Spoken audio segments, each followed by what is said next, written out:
Buenos días reiterados, mis hermanos. Damos gracias al Señor por poder cantarle así, ¿verdad? Nos estamos anticipando al día en que en la eternidad cantaremos también al Señor, sin la interrupción del pecado, sin falsas motivaciones, sin pensar en lo que tengo que cocinar después, ¿verdad? Adoramos a Dios en espíritu y en verdad esta mañana y rogamos al Señor que mientras escuchamos su palabra, también tengamos un corazón que le adore.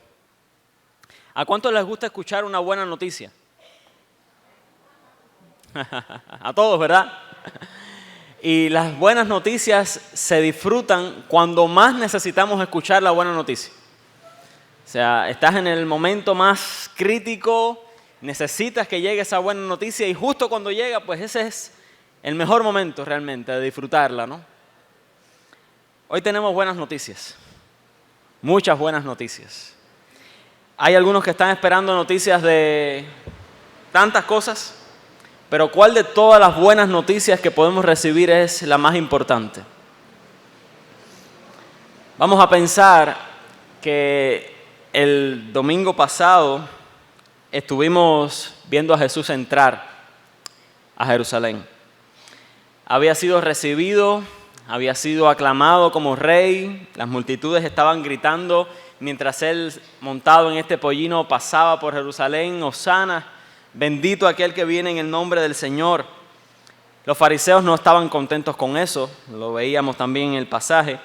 Habían maquinado un plan para destruir a Jesús y ese plan estaba bien en marcha y uno de los 12 discípulos, Judas, estaba dispuesto a entregar al Señor. Ese plan tuvo éxito. Quizás Jesús murió no en la fecha que ellos hubiesen querido, pero Jesús muere cuando quiere morir, ¿verdad? Como Cordero Pascual. Pocos días después entonces de que ellos le habían aclamado como rey, habían llamado su nombre como rey, habían cantado su nombre como rey, ahora estas mismas multitudes que cantaron alabanzas hace pocos días estaban gritando: crucifícale, Él no es nuestro rey. Preferimos al César como rey, entréganos a Barrabás a cambio de él. Jesús había hecho grandes señales. En el Evangelio de Juan propiamente había convertido el agua en vino, había sanado al hijo de un noble romano, había sanado a un ciego de nacimiento, había alimentado a 5,000 personas, había sanado a un paralítico en Betesda, había además resucitado a Lázaro de los muertos. Pero además de eso, Jesús había hecho grandes declaraciones acerca de sí mismo. Yo soy el pan de vida, yo soy el buen pastor, yo soy la luz del mundo, yo soy el camino, la verdad y la vida, yo soy la resurrección y la muerte. Hay toda una expectativa con Jesús. Todo lo que Él ha hecho y todo lo que Él ha dicho ha levantado una expectativa enorme con respecto a su persona. Pero llega el viernes, ¿no?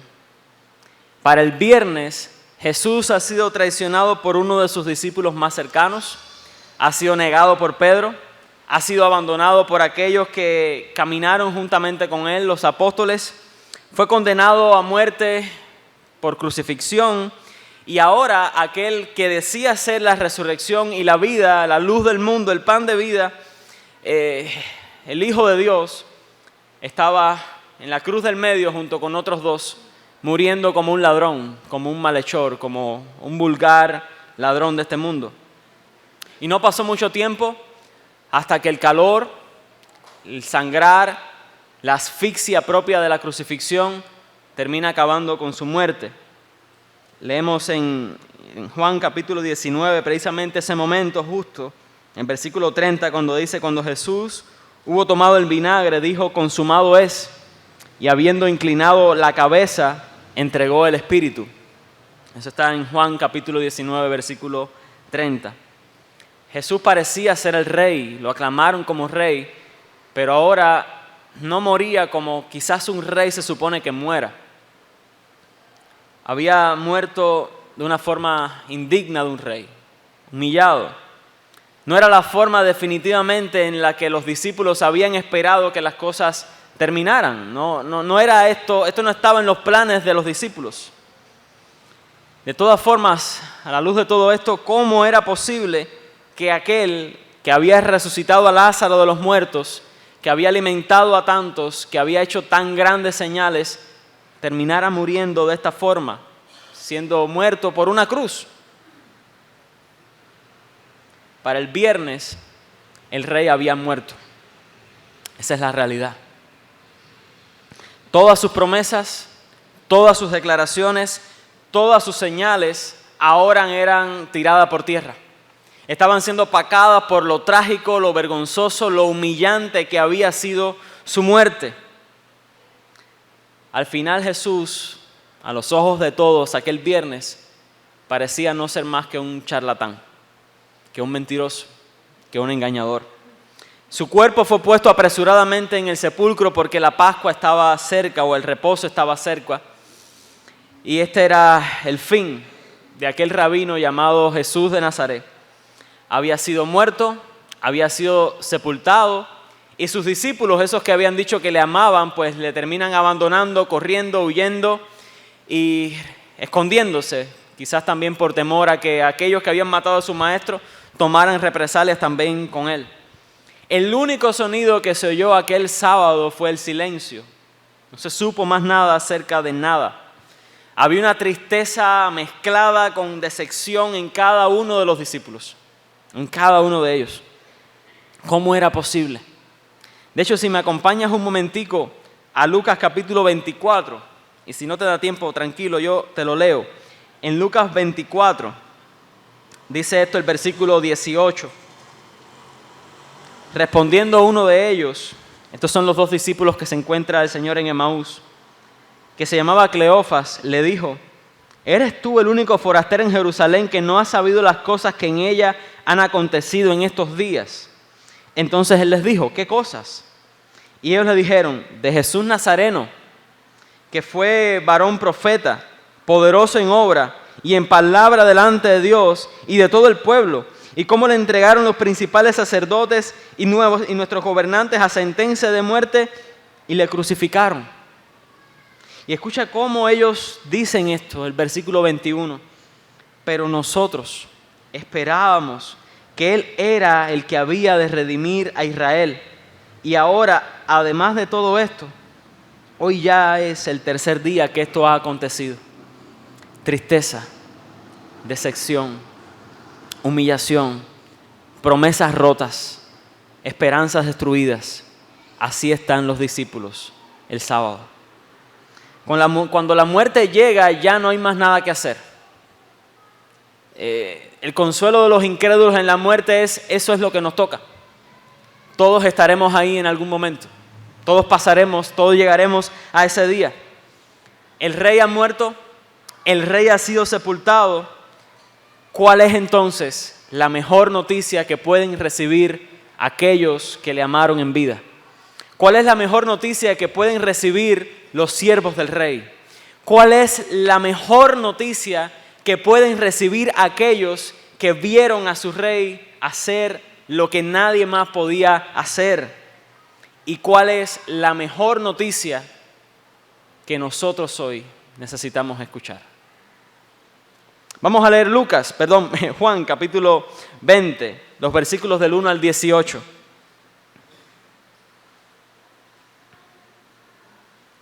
El primer día de la semana, María Magdalena fue de mañana, siendo aún oscuro, al sepulcro, y vio quitada la piedra del sepulcro.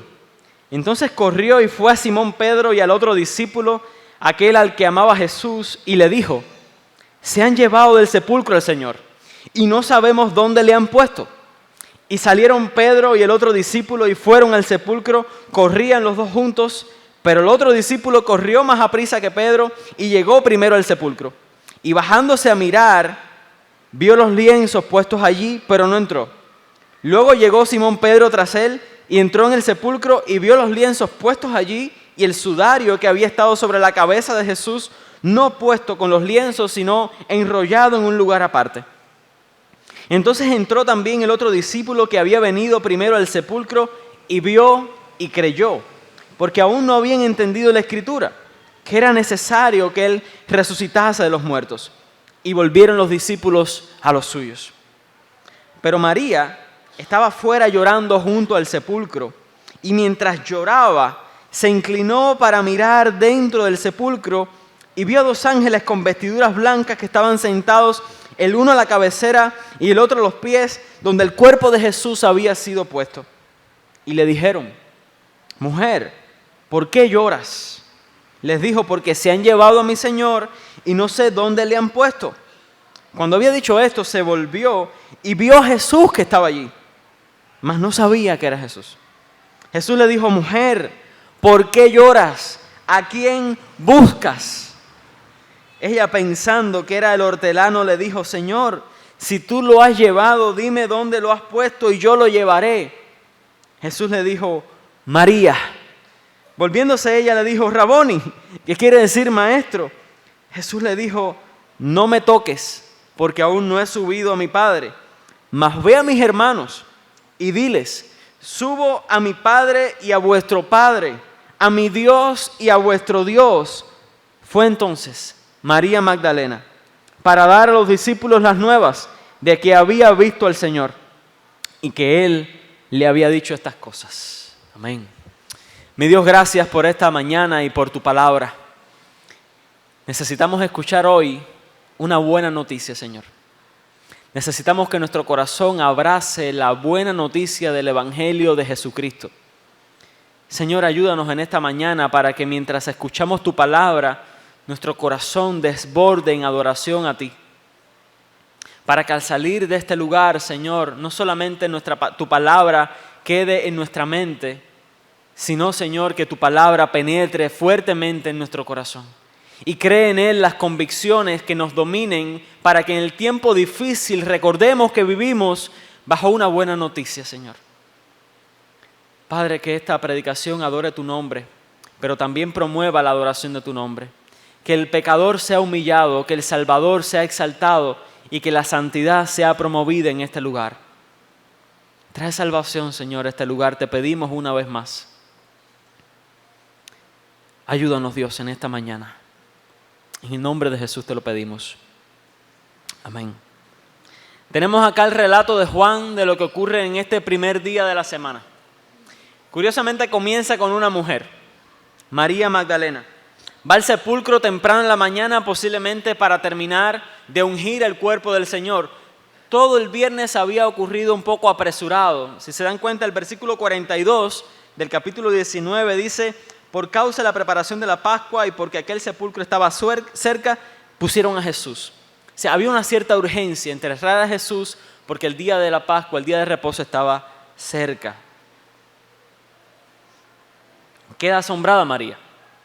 Dice el versículo 1, siendo aún oscuro, llega al sepulcro y vio quitada la piedra del sepulcro. Ya esto empieza a asombrar a María. Está asombrada porque la piedra no se halla donde debería estar. Mover esta piedra posiblemente requiriera la fuerza de al menos 20 personas. ¿Cómo se movió esta piedra?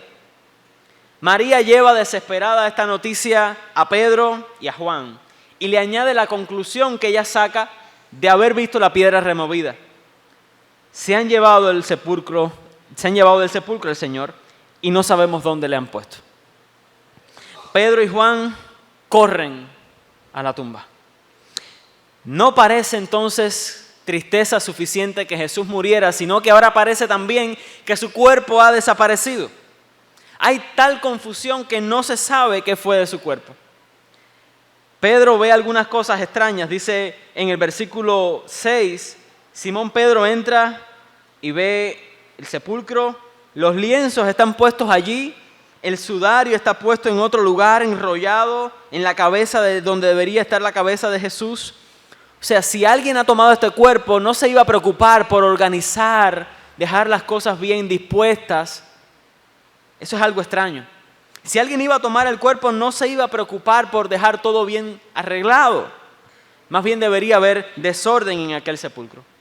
Al entrar Juan, dice el discípulo que había venido, es el discípulo aquel que amaba a Jesús, en el Evangelio de Juan es el propio Juan. Dice que era necesario que, según las Escrituras, Jesús resucitase de los muertos, pero ellos no habían entendido eso hasta ese momento. Dice el versículo 8 que al Juan ver esto, Él vio y él creyó. Hasta este momento lo que todos han creído, Pedro, Juan y María, es que la tumba está vacía. La piedra ha sido removida, la tumba está vacía. ¿Qué es exactamente lo que cree Juan?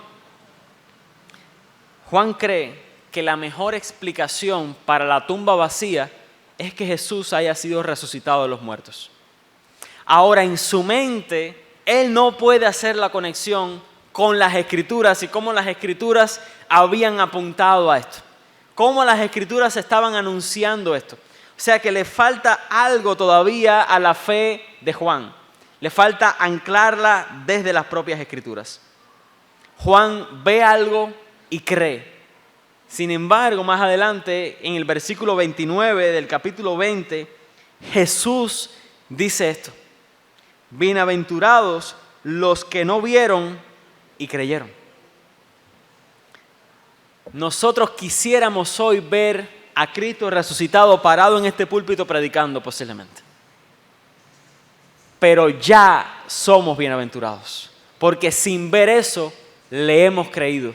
Y eso es a lo que Juan ahora está apuntando. Aquellos que vendrían después de él al creer su testimonio serían más bienaventurados que él, porque le vieron o más bien creyeron sin haberle visto. Todo aquel que no ha visto a Cristo, pero aún así ha creído en él, es un bienaventurado. Y yo no sé cómo tú te sientes hoy con los apagones, con las miles de batallas que vivimos a diario, pero delante de Dios, por causa de tu fe en Cristo que ha sido dada por el mismo Dios, tú eres un bienaventurado, mi hermano. Tú eres un bendecido del Señor. No estamos confiando en el testimonio de nuestra vista. No estamos confiando en el testimonio de nuestra experiencia. Estamos confiando en el testimonio de la Escritura. El hecho de que la Escritura diga de que Jesús ha resucitado de los muertos es razón suficiente para creerlo. No necesitamos más evidencia que esa.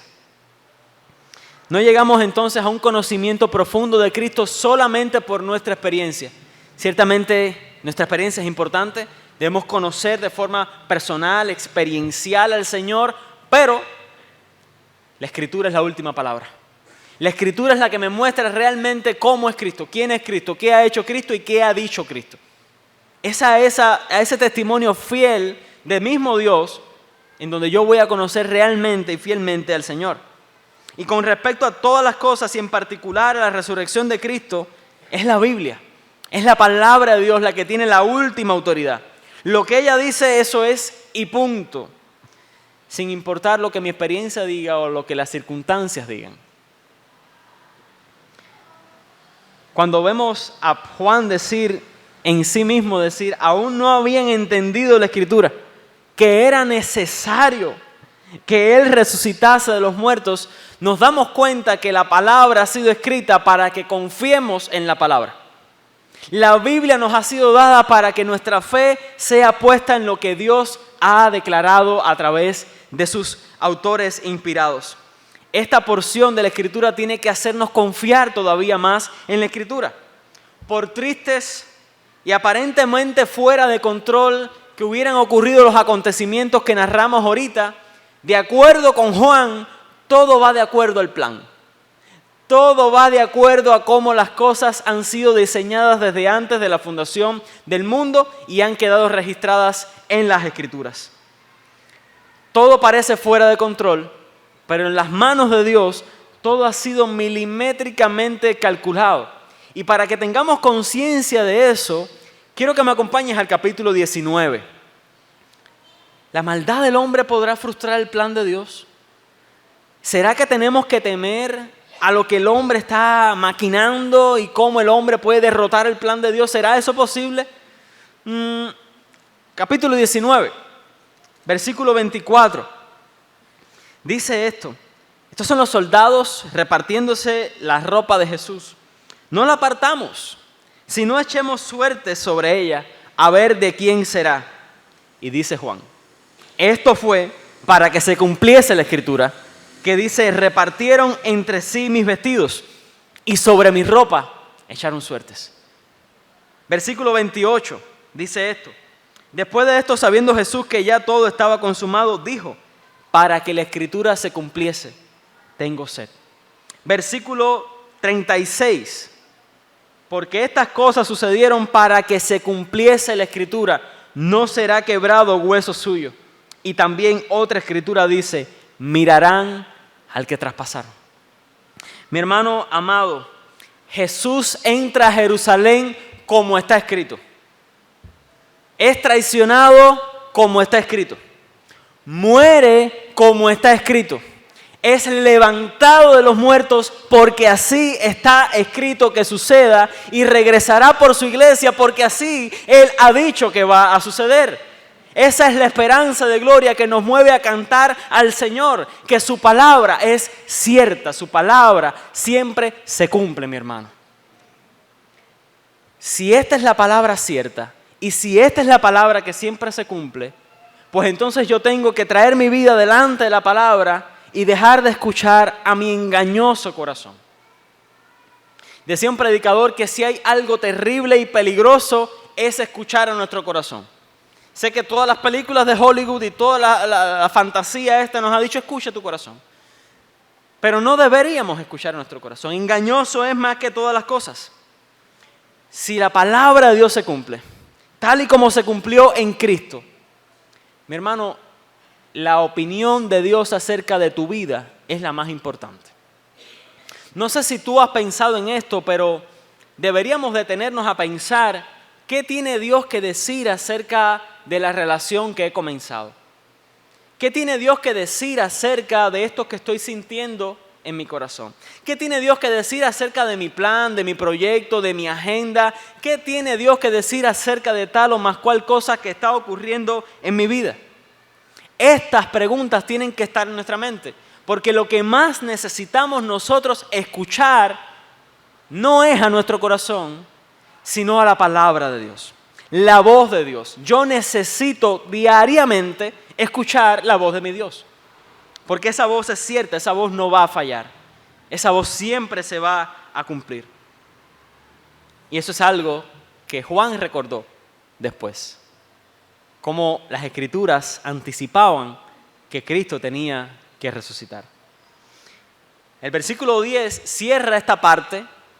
Volvieron los discípulos a los suyos. O sea, no hay respuesta acá. Más bien hay dudas. ¿Dónde está el cuerpo?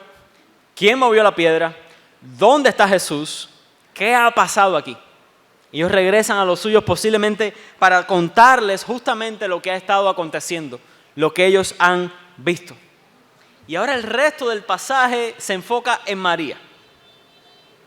Dice, María estaba afuera llorando, versículo 11, junto al sepulcro. Y mientras lloraba, dice el versículo, se inclina para mirar dentro del sepulcro. Ella está desconsolada, ella está absorbida en el dolor, absorbida en la tristeza.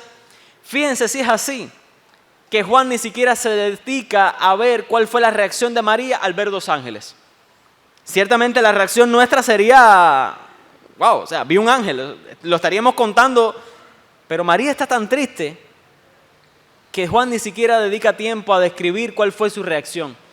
Está tan absorbida en su dolor que ni siquiera parece prestar atención a que sean dos ángeles los que estén en la tumba del Señor. Y los ángeles le hacen una pregunta tremenda. ¿Por qué lloras? O sea, suena hasta insensible la pregunta. Si había alguien que tenía, por así decirlo, razones para llorar, era María. Jesús mismo le había liberado de 7 demonios. Había caminado con el Señor desde entonces. Le había visto morir de lejos. Estuvo con el Señor hasta los últimos momentos de su vida. Y ahora estos ángeles le preguntan, ¿por qué lloras? Y eso me hacía recordar hoy en la mañana, como cuando mi hija Valeria llora porque no me ve. O sea, si yo salgo de la casa sin despedirme, ella se queda ahí en llanto inconsolable. Y muchas veces ha ocurrido que ella siente la puerta que se cierra y empieza a llorar porque no me despedí de ella. Y tiene que salir mi esposa y decir, mira, papá está aquí. O sea, esta es la idea. ¿Por qué lloras si realmente no deberías esperar que esté ahí? Esta es la pregunta de los ángeles. Ahora María se vuelve y dice el versículo 14, cuando había dicho esto, esta es la razón por la que llora, se han llevado a mi Señor, no sé dónde le han puesto. Cuando había dicho esto, se volvió y vio a Jesús que estaba allí, mas no sabía que era Jesús. O sea, no sé si te das cuenta, pero hay una tensión aquí de cuándo se van a dar cuenta de que Jesús está vivo. O sea, ¿qué tiene que pasar para que ustedes se den cuenta de que Jesús no debería estar en la tumba? Y Jesús le dice, o sea, ella escucha la voz de Jesús: mujer, ¿por qué lloras? Y Jesús añade a la pregunta de los ángeles: ¿a quién buscas? O sea, ¿a quién estás buscando aquí?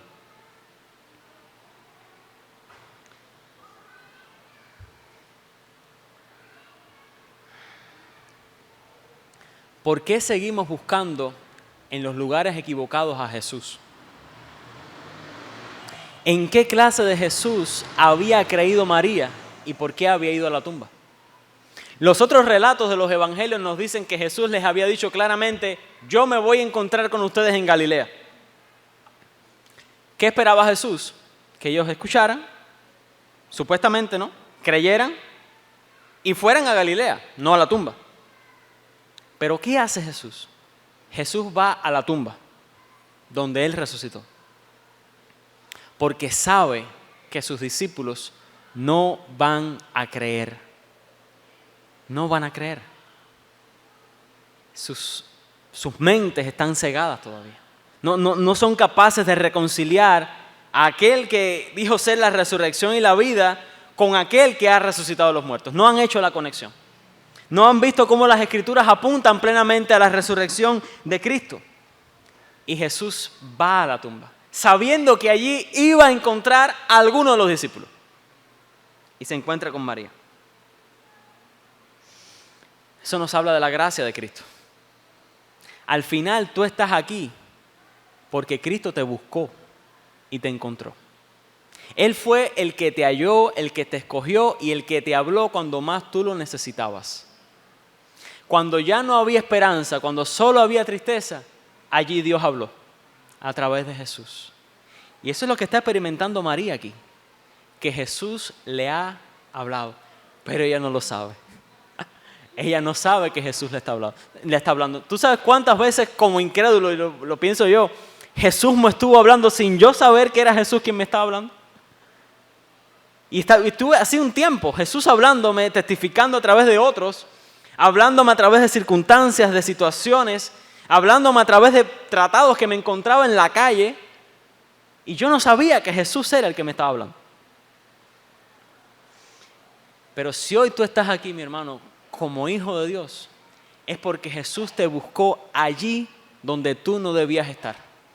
Y te buscó allí donde tú buscabas a un Jesús que no era el verdadero Jesús. Cuando la gente va tras las cosas vanas de este mundo, realmente está buscando a Jesús, pero no lo sabe. Porque todo lo que está buscando en este mundo realmente está en Cristo.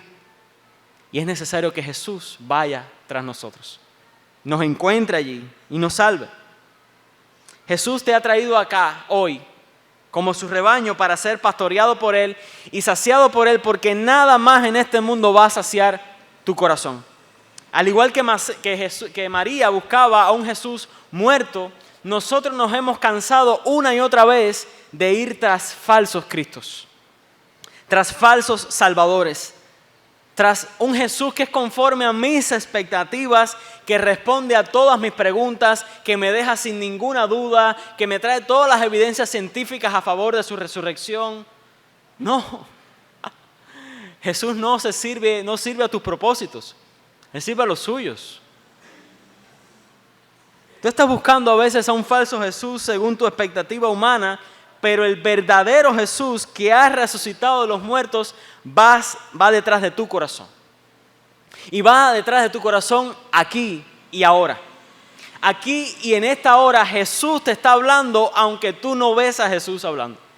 Jesús te está llamando a su hogar aunque tú no ves a Jesús llamándote a su hogar. Porque es necesario que creamos sin ver. Es necesario que confiemos en que es Él el que está hablando sin verle con nuestros ojos carnales. Porque de esta forma es necesario que vivamos hoy. Por fe y no por vista. Ven a Cristo entonces. Es su voz realmente la que estás escuchando hoy. No es mi voz. Ven a Cristo en arrepentimiento y fe. Ven a Él convencido que todo lo que tú has buscado en vano en este mundo realmente se encuentra en Jesucristo. Porque si Él realmente es la resurrección y la vida que tú estás buscando es Jesucristo, mi hermano. El momento clave acá llega en el versículo 16. Jesús le dice, María. ¿Ves que hay unos signos de exclamación ahí? Con toda intención, la llama por su nombre. En Juan capítulo 10, Jesús ha dicho que Él es el buen pastor.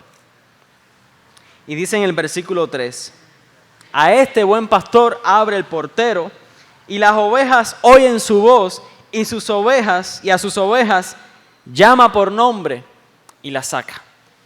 ¿Sabes que cuando alguien llega a la gloria, llega a lo máximo en su vida, generalmente los nombres de la gente se le olvidan, ¿verdad? Cierto, no pasa, ¿no?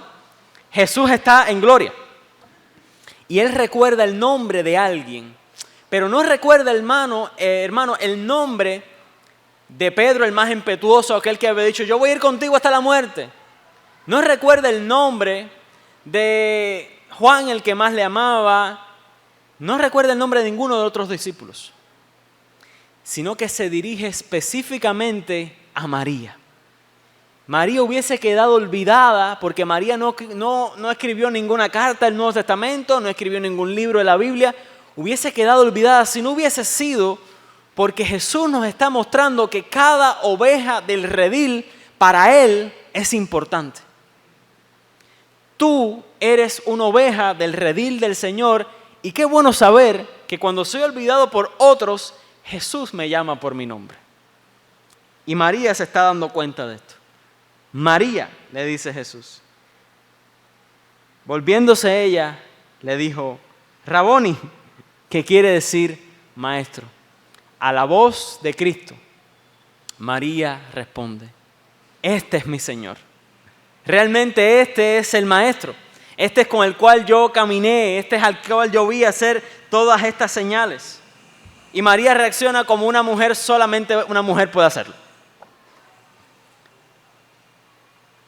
Aparentemente se abalanza o se echa sobre Jesús, le abraza, se aferra a Él. O sea, no puede evitar amarle de esta forma. Y yo creo que todos nosotros estamos esperando aquel día, ¿verdad?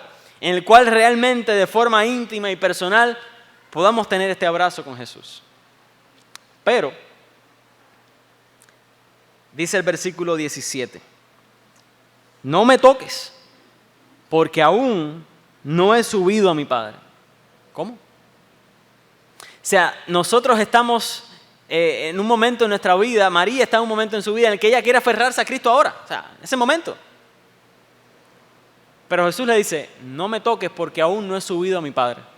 ¿Qué significa eso? María quiere quedarse con Jesús ahí, abrazarle ahí, disfrutar que ha resucitado ahí. Pero Jesús le dice, mira, aún no he subido a mi Padre, o sea, voy a estar todavía un tiempo más aquí con ustedes. Los evangelios nos muestran que Jesús estuvo, el libro de los Hechos nos muestra que Jesús estuvo 40 días más con los discípulos, enseñándoles acerca del reino. Yo voy a ascender al Padre, pero no voy a hacerlo de inmediato. No te aferres a mí ahora. Ya habrá tiempo de compartir juntos, ya habrá tiempo de estar en familia, de estar con los discípulos, ya habrá tiempo de eso. Pero ahora es necesario que tú vayas y anuncies que yo he resucitado. Hoy Jesús está haciendo el mismo mensaje para con nosotros. Jesús no es solamente de aquellos que estamos acá. Jesús mismo ha dicho, hay otras ovejas que no son de este redil. Hay otras ovejas que yo tengo que traer, que tengo que buscar, que tengo que alcanzar, que tengo que salvar. Hay otras ovejas que todavía no saben que yo soy su pastor.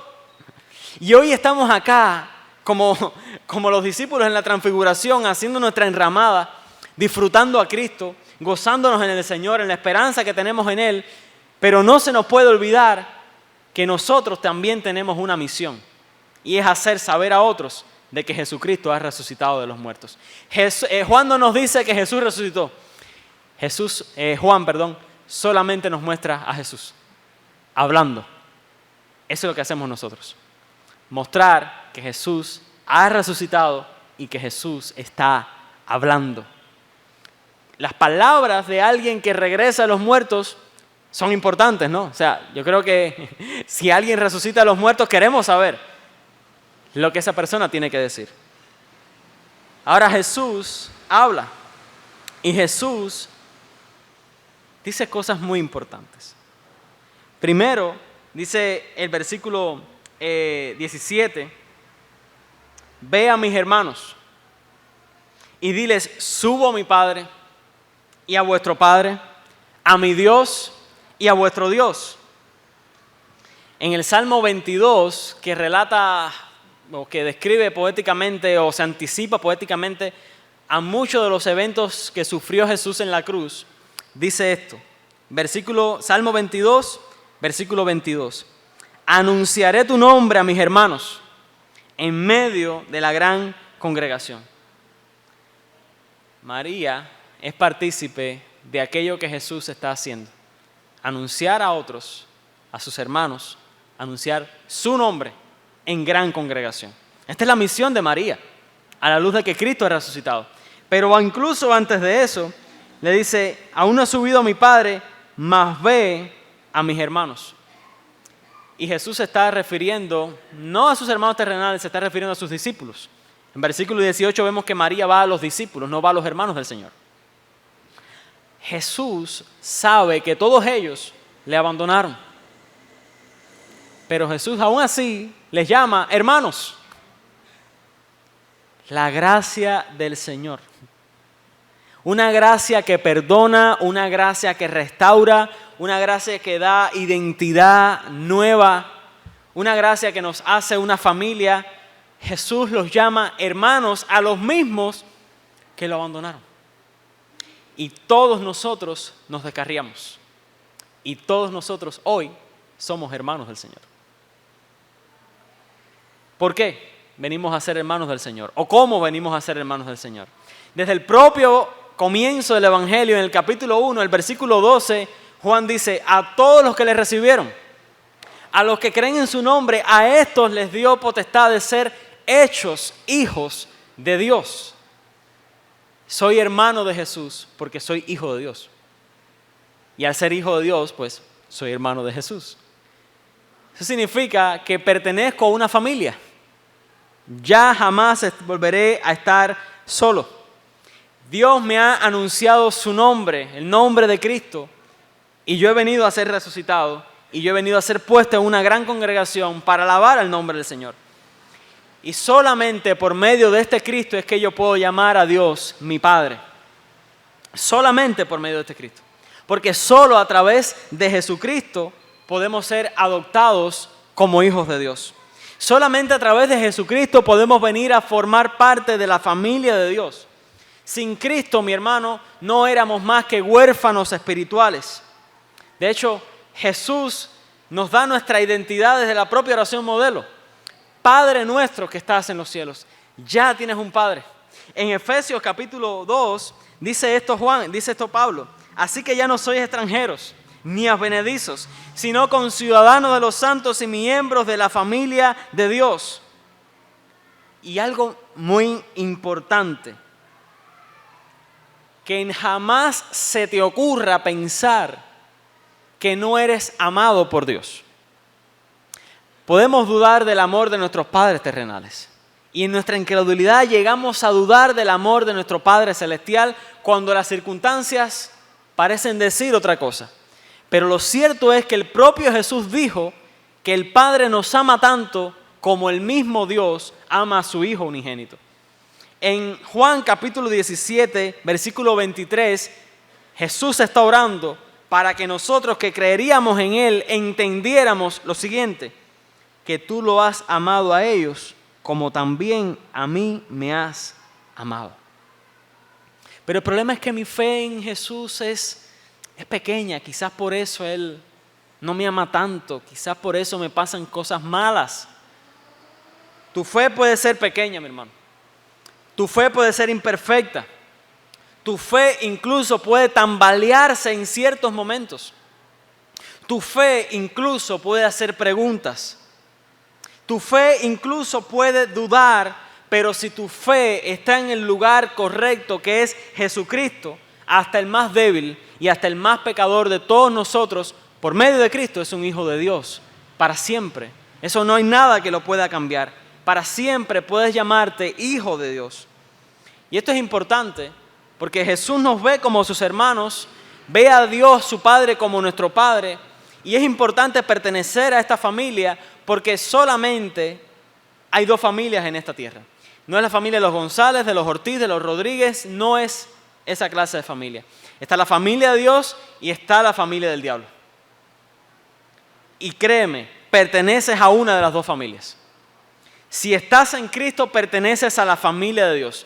Tienes a Dios como tu Padre, tienes a estos como tus hermanos, tienes la esperanza de Jesucristo, pero si no estás en esta familia, aunque hayas dicho que no, que sí, estás en la familia de Satanás.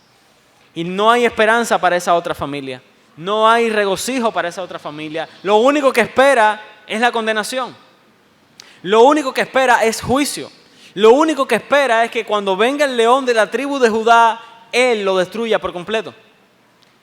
Pero todos los que estamos acá ahora nacimos realmente en la familia del diablo. Pero un día Dios tuvo misericordia de nosotros. Nos salvó, nos rescató, nos llamó por nuestro nombre, nos trajo a su redil, nos trajo a su familia y hoy está haciendo eso por cada uno de aquellos que llega aquí sin conocerle, perteneciendo a la familia equivocada. Ven a Cristo nuevamente. Ven al Señor porque Él ha resucitado de los muertos. Porque no hay otro mejor lugar que este.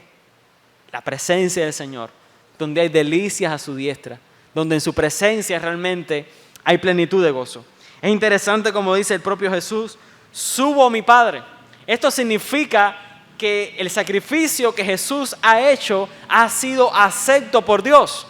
O sea, no hay duda alguna de que tú y yo somos justos delante de Dios porque la justicia perfecta de Jesucristo cubre toda nuestra inmundicia, toda nuestra maldad. El sacrificio de Jesús es perfecto. Su obra en la cruz, consumada en la cruz, es perfecta. El Cordero Pascual ha sido acepto delante del Padre. Por eso ahora Él va a estar a la diestra de Dios, ahí donde estuvo por la eternidad. Ahí donde estuvo recibiendo la adoración, pues así volverá al Señor. Y es lo que estaba diciéndole a María. Ya no soy un huérfano espiritual, no, ya tengo Padre, ya tengo esperanza, ya tengo familia, ya soy hijo, ya tengo hermanos, pero también tengo una misión, también tengo un encargo, también tengo algo, un propósito que llevar adelante por encima de cualquier otra cosa. Y es la misma misión que Jesús le encarga a María. Fue entonces María para dar a los discípulos las nuevas que había visto al Señor y que Él le había dicho estas cosas. Pero nuestra misión es todavía mayor que la misión de María. María iba a hablar con discípulos. Nosotros hablamos con aquellos que no son discípulos y con aquellos que son discípulos también. La misión de María era local, nuestra misión es global. Alcanzar de toda tribu, de toda lengua y de toda nación a aquellos que no han conocido al Señor. El testimonio de María es que ella ha visto al Señor. El testimonio nuestro es que sin verle hemos creído en Él, porque la Escritura dice que Él está vivo y que ha resucitado de los muertos. Hoy hablamos a toda criatura que solo en Cristo hay salvación y vida eterna. Hoy hablamos a toda criatura que Jesús va a regresar a este mundo para juzgar a este mundo y consumar la salvación que nos ha prometido. Mi hermano, la buena noticia que tú necesitas entender y recibir esta mañana para tu matrimonio, para tu familia, para tus hijos, para tu lucha contra el pecado, para tus dudas acerca de tu salvación, para tu proyecto que estás planificando que no sé qué tienes en tu mente. Lo que tú necesitas enfocar tu cabeza en esta hora, más allá de todo lo demás, es que realmente Jesucristo ha resucitado de los muertos. Nuestro Salvador, nuestro Rey, no solamente entró, no solamente murió, sino que realmente está vivo. No adoramos a un mártir, no adoramos a alguien que está solamente en nuestros corazones, no adoramos a alguien que está muy vivo y muy reinante esta hora a la diestra del Padre. Adoramos a Jesucristo, aquel que realmente es la resurrección y la vida, mis hermanos.